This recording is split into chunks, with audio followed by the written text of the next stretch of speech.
going into nursing school, I wanted to be an ER nurse. Like I grew up watching like all like the ER medical shows and really was just like fascinated by medical drama, emergency room stuff. I vividly remember like laying in bed one night looking through like, is it possible to be a travel nurse practitioner and to do like travel assignments like nurses do? And then in Alaska, we would average between $30,000 to $40,000 a month. The biggest financial mistake that I've made would be not investing sooner.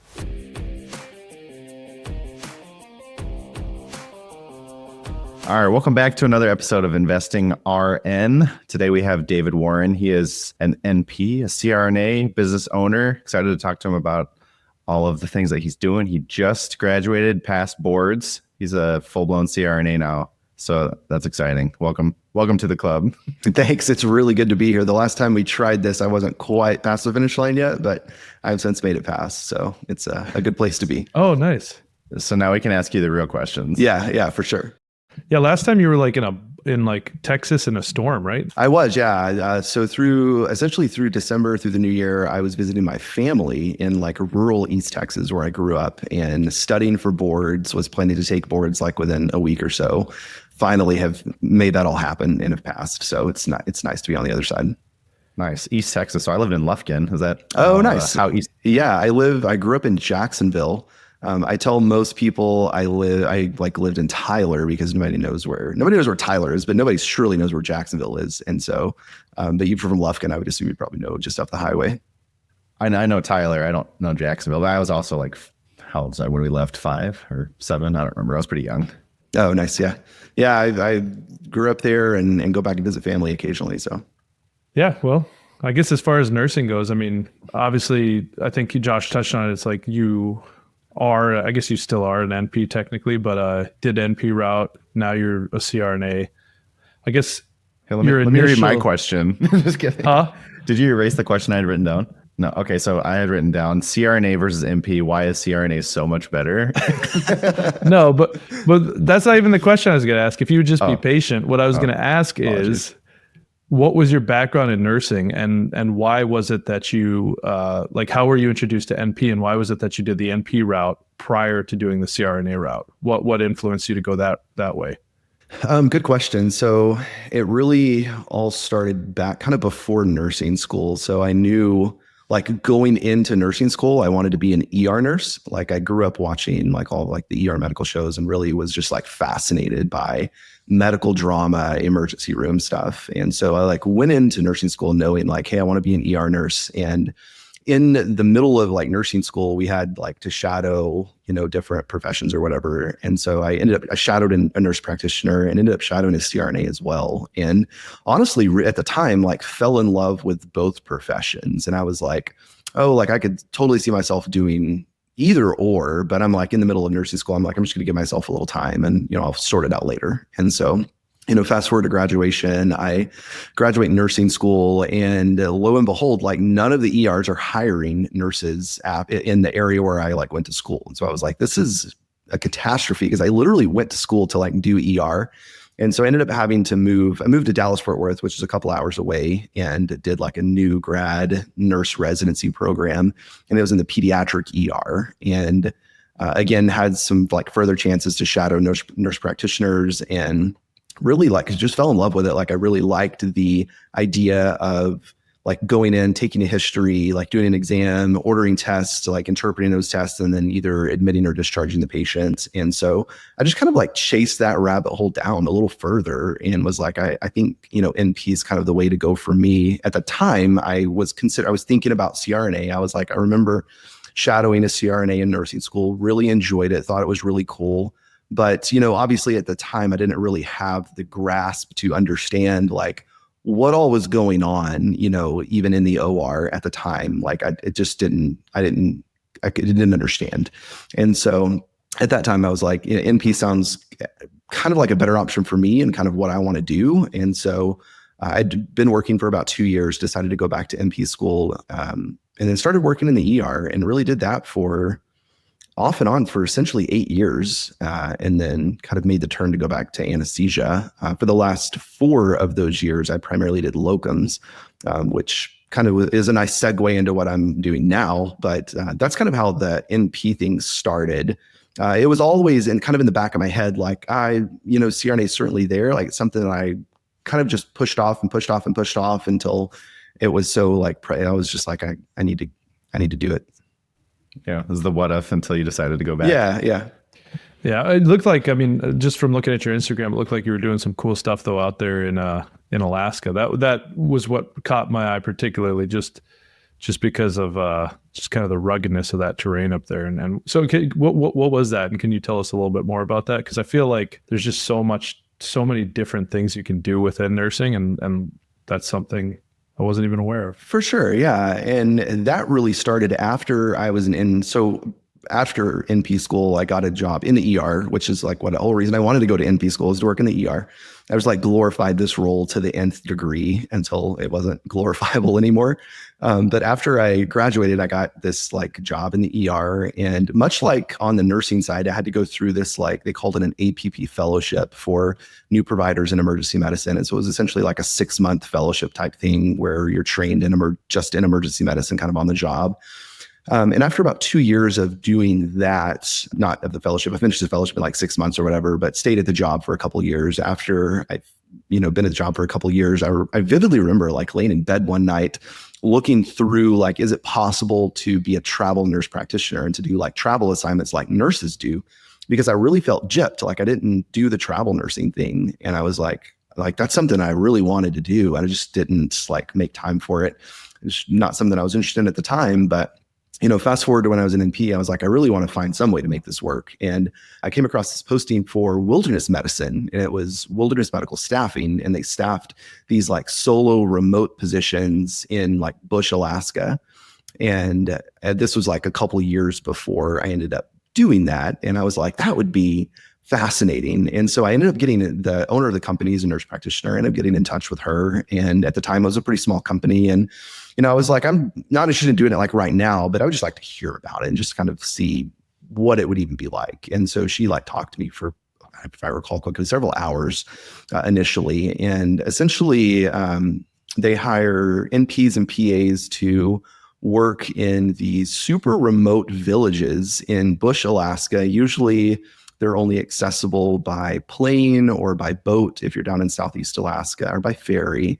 They're just these like rural primary care clinics, because the closest hospital is usually several hours away, up to like a Med-evac ride away, depending on how far remote you are. And so there's just a clinic, but they have extra kind of capabilities. So they have like a crash cart, and they have what they would call like a resuscitation bay with like they have like some airway supplies, like chest tube equipment, just like limited stuff, but enough to like stabilize somebody beyond what like a primary care or urgent care could.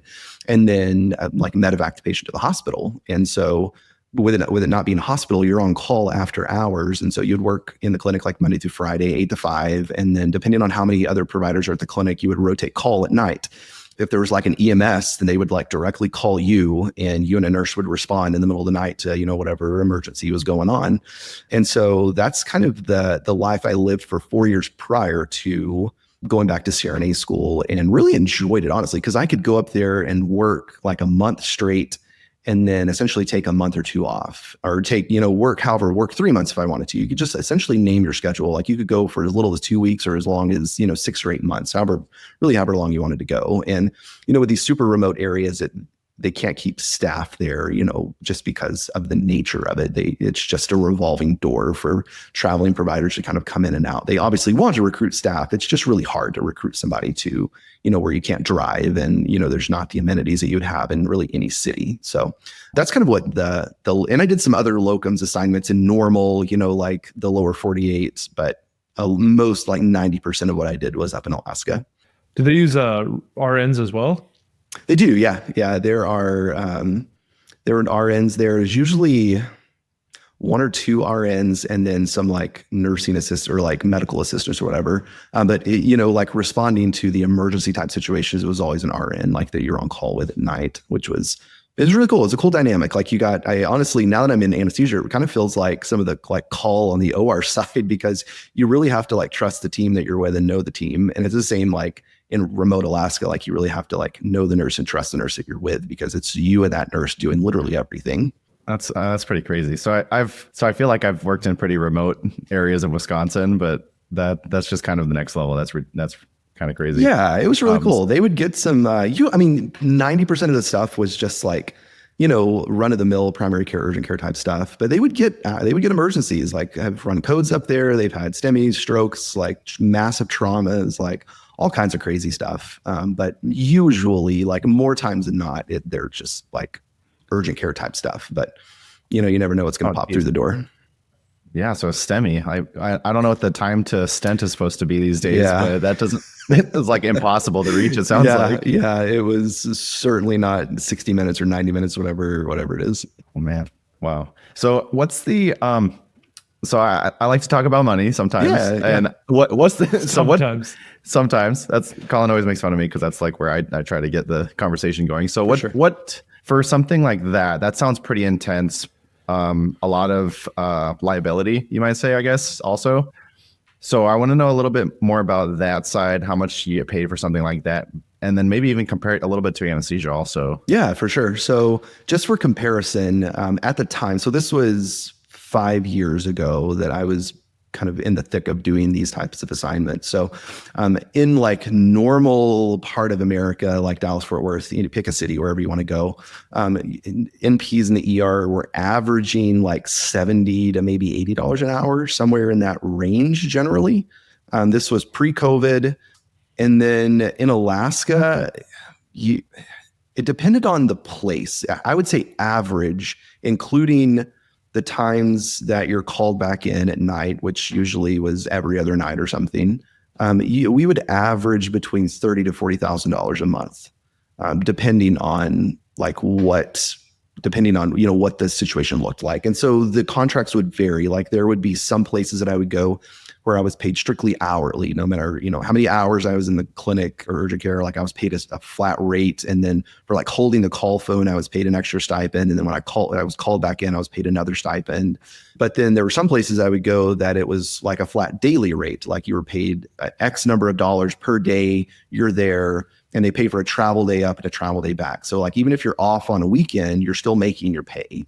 But average, like anywhere between, I would say, conservatively $25,000 to $40,000, depending on where you're going. And there's a lot of factors that develop into that, but that's kind of an average pay. And then again, like $70 an hour to $80 an hour in normal ER, America, wherever you want to pick, whatever city, averaging, $10,000 to $15,000 to $20,000 a month, maybe if you work some overtime. So almost double the pay for what you would get.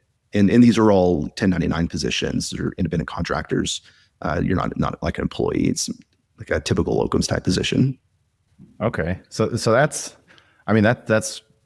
really, really good. Like, that's very comparable to what CRNAs make. Right. I mean, everybody's salaries are going up these days, but that's pretty comparable to what you make as a locum CRNA. Yeah, for sure. As well. So that's how I know that you're in it, just because you love what you do.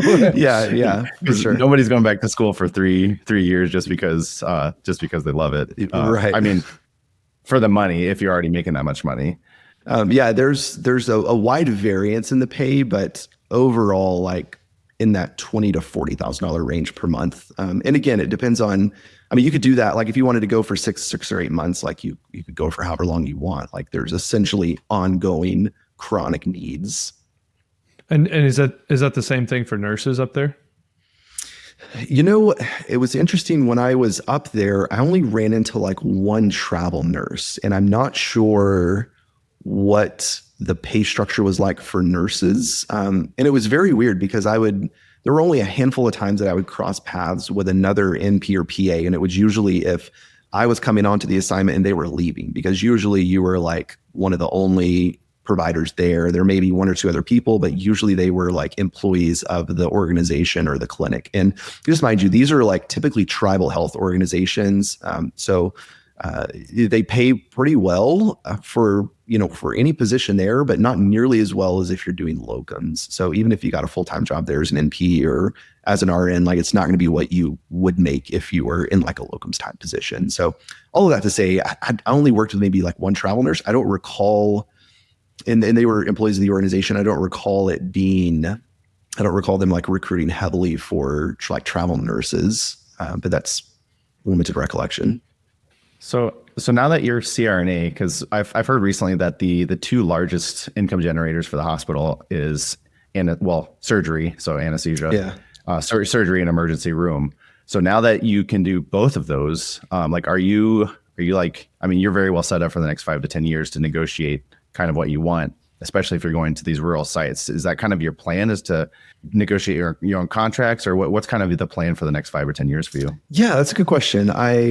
So after I passed boards, or I guess pre-passing boards, I knew like I wanted, at least for now, wanted to end back up in Dallas, Fort Worth, just to kind of, this is where I was from, just to kind of get the lay of the land, spend some time with family, and then kind of get the lay of the land of the anesthesia landscape, because I trained out in California and Arizona. I was super familiar with how, the groups and kind of how things worked out there, but didn't really know a ton about that in Texas. And so I was like, I'll just come here. I'm going to have 3 or 4 PRN jobs, do some locums on the side, and just kind of feel out how the anesthesia landscape is. And so part of that is I ended up getting a PRN emergency nurse practitioner job at one of the hospitals that I'm also a CRNA at. And so they're both just like PRN positions. So I'm like cross-credentialed in the ER and as a CRNA. So I'm definitely planning to utilize both skill sets going forward, probably leaning way more heavily on the CRNA side, and I'm like brand new, so I want to like kind of get my feet under me with that, but definitely want to keep up the skills for both. In February, I guess since we tried to talk back in January and February, I did an NP locums assignment in Alaska again. This was not in a super remote location. This was in Sitka, Alaska, which is like kind of a big city by Alaska standards, all of 6,000 people. But they have like a hospital there. And so I was just in an urgent care. So it's like I didn't have to do like the after hours call and like solo provider thing. But they do utilize CRNAs at that hospital. It's a CRNA only group. And so I like made some contact with those CRNAs, and I'm hoping to do some locum assignments with them at some point in the future. So it's definitely like all about the connections you make in really healthcare in general, but definitely in the CRNA world. Absolutely. I was chatting with one of the CRNAs I'm working with, and he's relatively new. And I work at, well, not currently, but I have worked at in probably 8 or 9 different hospitals here in just Wisconsin. And he was asking me like, oh, how do you find these positions? Because he's like looking for some extra work. And it's like, honestly, I got my first job out of school. Every single other hospital I worked at was word of mouth. Like, oh, they need some help, or this place pays really well. And so, it's all about the connections, no matter what you're doing. And anesthesia, I mean, it seems like it's everything in life, but I know anesthesia because that's what I'm doing.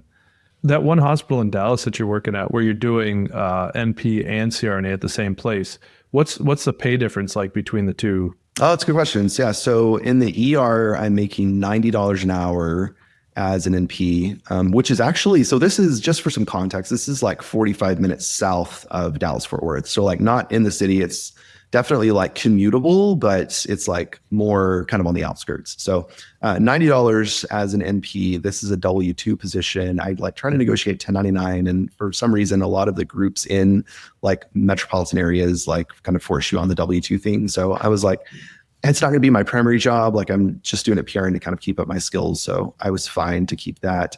As a CRNA, I'm $180 an hour PRN with like an 8-hour guarantee, and essentially just kind of pick up vacation coverage days.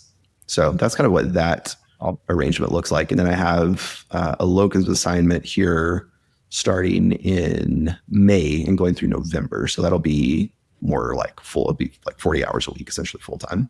Is that also W-2? The one I was just talking about? The anesthesia one. Oh no, it's 1099. Okay. So is that with the separate private group then? It is, yeah. It's with North Star. Yeah. Okay. I think that's interesting though, because it's like that was one of the things I got into NP school years ago and didn't go for whatever reason. But then fast forward to now, what we're doing and everything, obviously being exposed to Josh, I like toyed with the idea of going to CRNA school. But it's with travel nursing, just strictly comparing travel nursing and NPs, it's like I could make more than $90 an hour as a travel nurse. So like that. So it's just interesting. I mean, it's like if you're taking that step to go from, RN to CRNA, obviously that sounds like it makes sense. But it's crazy to see that there's that big a discrepancy at the exact same hospital. I mean, you're making double I know. Yeah. I was thinking that, but and that was part of not the pay, but part of the driving factor for me 5 years ago, and now 5 years ago, going back to anesthesia school was part of that. And the lack of there's no barrier to entry for most nurse practitioner programs. And there's significant barriers to entry to all CRNA programs. And that is certainly a market driving factor. And that's part of the reason that CRNAs are compensated so well. Not that it's all about money, but that's part of the factor, of course, when determining, what you want to do for the rest of your life. I was going to say too, it seems like the CRNA pay is across the board, whereas NPs, just like RN jobs, are much more related to the this geographical location. If you're trying to do a travel assignment in Hawaii, the pay's trash. Whereas CRNAs, I mean, obviously Josh is in northern Wisconsin. He's making a lot more than somebody in LA. But comparably, CRNAs versus NPs in LA, just like Texas, I mean, CRNAs are making way more money. So, yeah. And even as far as the NP pay, you can make really good money. You just have to look for the opportunity. And it's not going to be in a major metropolitan area. I mean, it's going to be like any other market-driven factor. It's going to be where there's the greatest need. And usually that's going to be in a trash location, or depending on kind of how you define a trash location. It's going to be somewhere where not everybody else wants to be. I know last time we got on, we didn't end up recording because the stuff was bad, but I do remember saying that you had some business that helped pay your way through school. What is that business, and are you okay talking about it for a little while? Absolutely. I wouldn't classify it as a business. It was a one-time transaction, but I would love to talk about it. So, all right. So what is that? So it was selling my house, actually. So okay. Not pre-COVID, in the middle of COVID. So trying to get my timeline straight here. So this would have been September of 2020. So kind of in the thick of COVID, I guess. In Texas at the time, it wasn't we didn't have a big wave until that fall, that winter. So I keep saying 2020 wasn't COVID, but actually it was really bad for everywhere else probably, but where I was. But so in September of 2020, starting really in July through September, I was looking to buy a house. And, at the time I was doing kind of the traveling back and forth to Alaska, also had some PRN jobs in the area, and was I'm just going to, buy a house with the ultimate goal of this is going to eventually turn into a rental property. I don't want to buy my forever home right now, but I want to go through the process just to get familiarity with it and to capitalize on these 1% 1 to 2% interest rates. And so that's what I did. And ironically, at the same time, I was also applying to anesthesia school, and with just hopes of trying to feel out, can I do this? Is this feasible? Not really with the intention of being I'm doing it right now. And lo and behold, the day I closed on my house in September of 2020, I also got the call that I got accepted to CRNA school. And I was this is a little bit of a conundrum, because we're now in September of 2020. I'm supposed to start the program in January of 21, 4 months later. There's no way the math is mathing and this is going to work out. And so I ended up deferring my admission for a year for some family reasons, some personal reasons. So that in that factor ended up working out. But so I stayed in the house for a year, and so fast forward until September of 2021. So pretty much through all 2021, I did more travel work and, kind of lived my normal life, got settled into the house. And in September of 21, I knew by this point had made a decision, I'm going to CRNA school. And now I had to make the decision, am I going to keep the house and rent it like my original intention was, or am I going to sell my house and use the proceeds to pay for anesthesia school?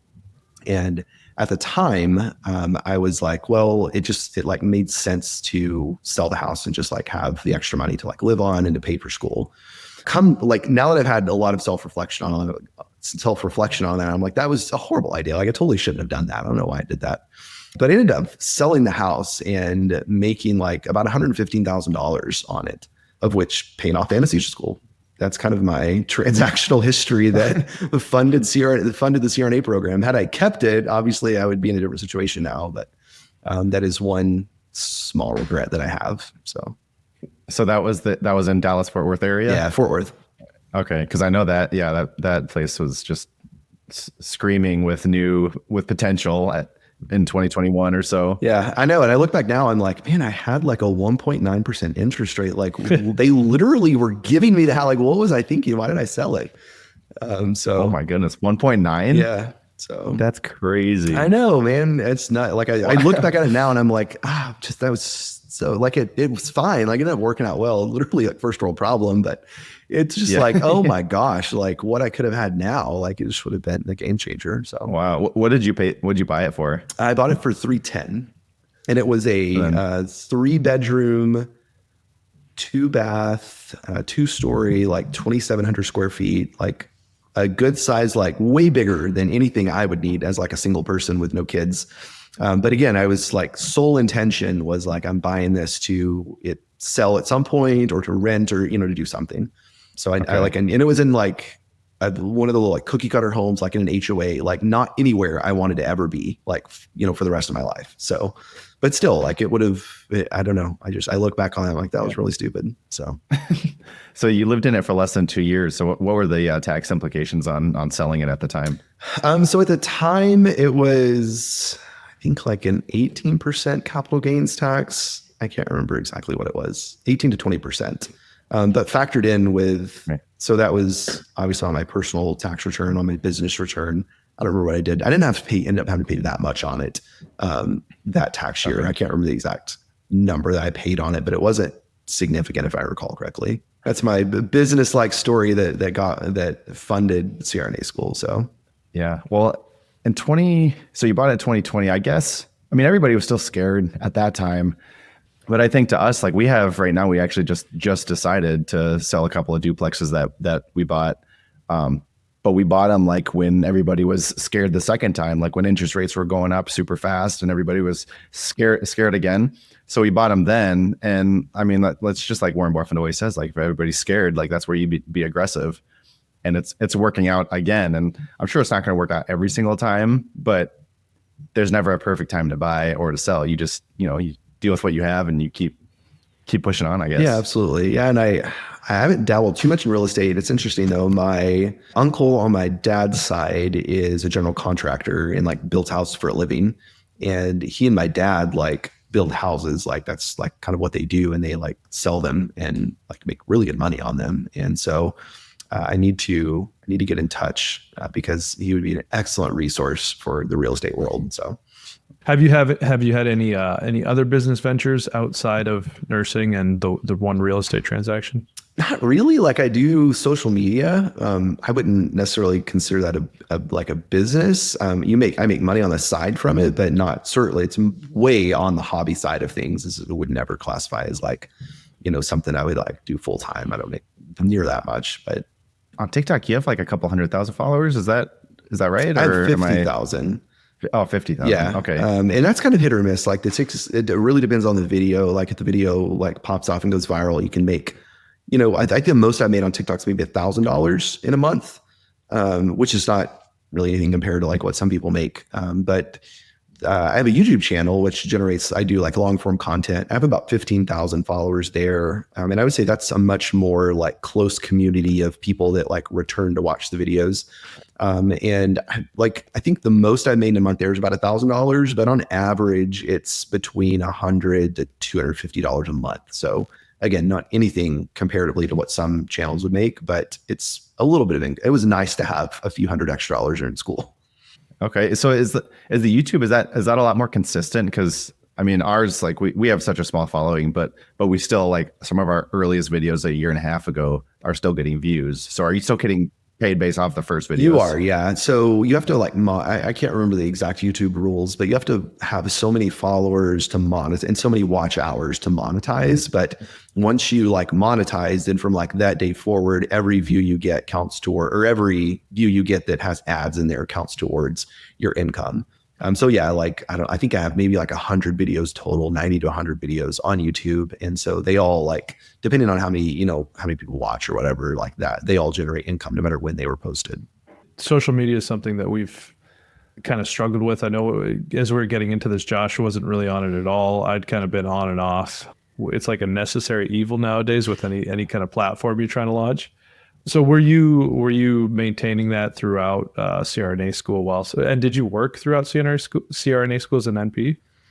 So your first question, the whole YouTube thing started like in 2018 when I was kind of in the thick of going to Alaska.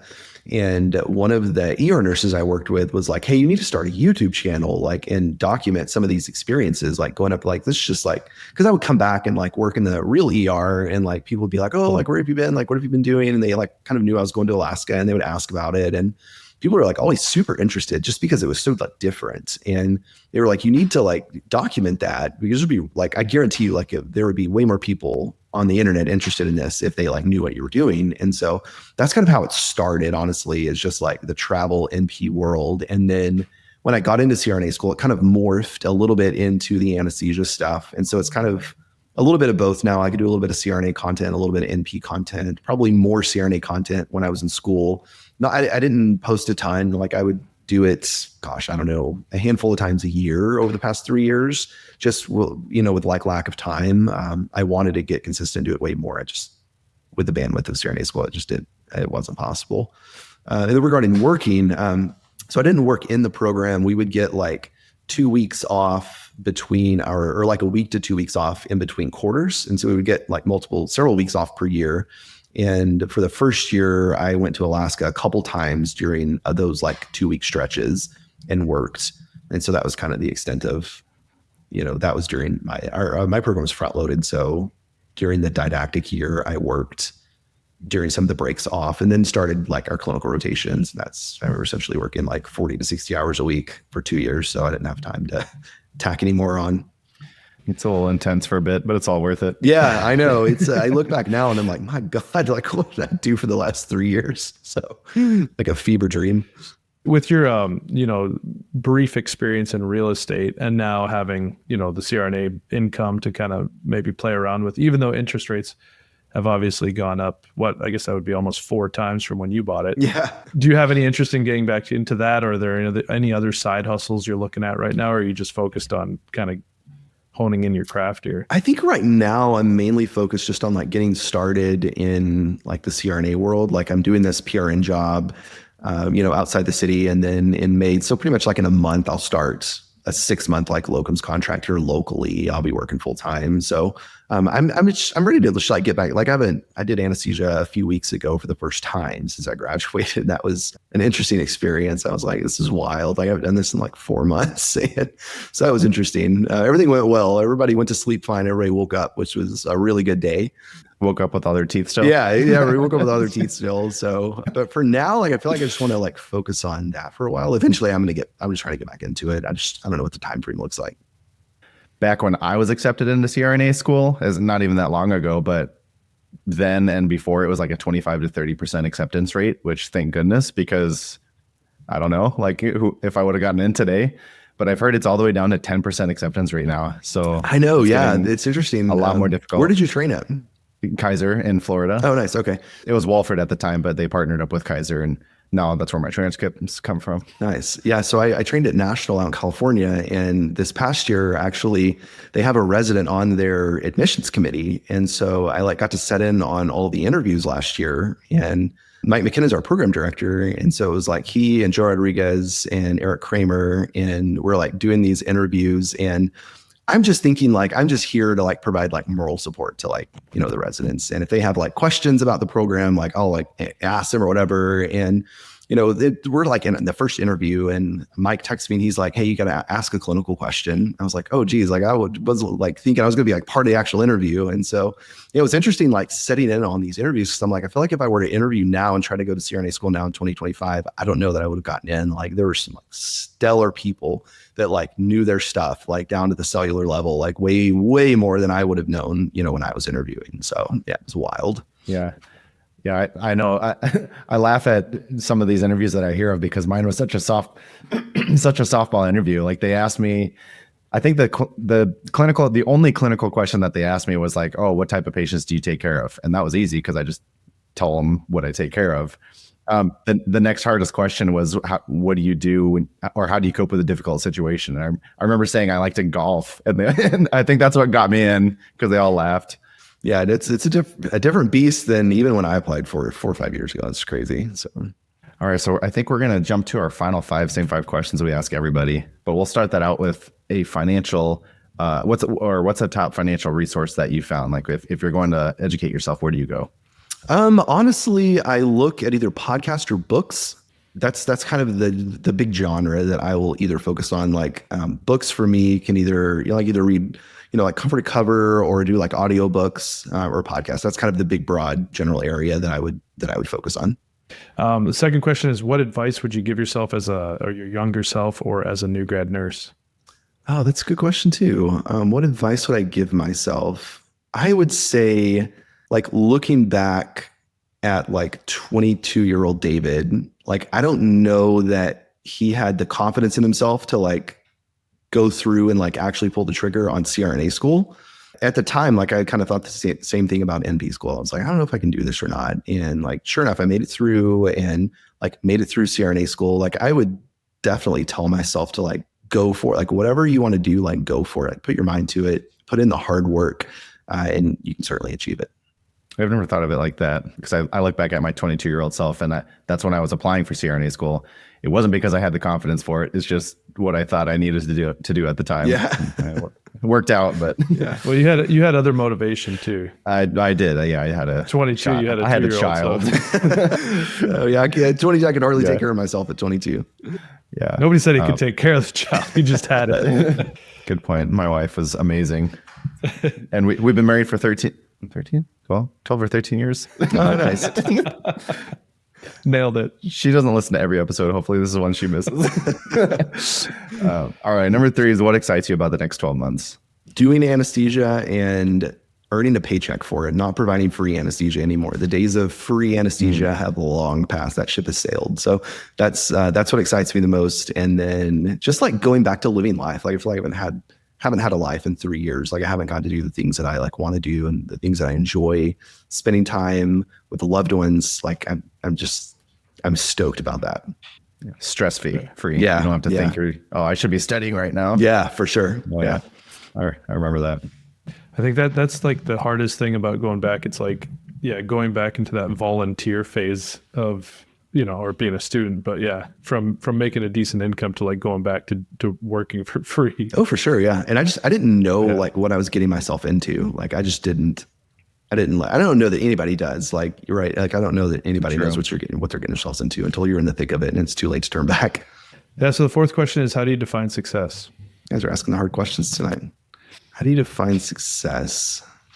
So for me personally, I would say success is defined as probably what that would mean like to you, what that would mean to you like personally. And so for me, like being successful would be having family and friends that love and care about you, having a way to provide for yourself, and having a way to give back to either the community or to give back to people that you care about that may be less fortunate than you.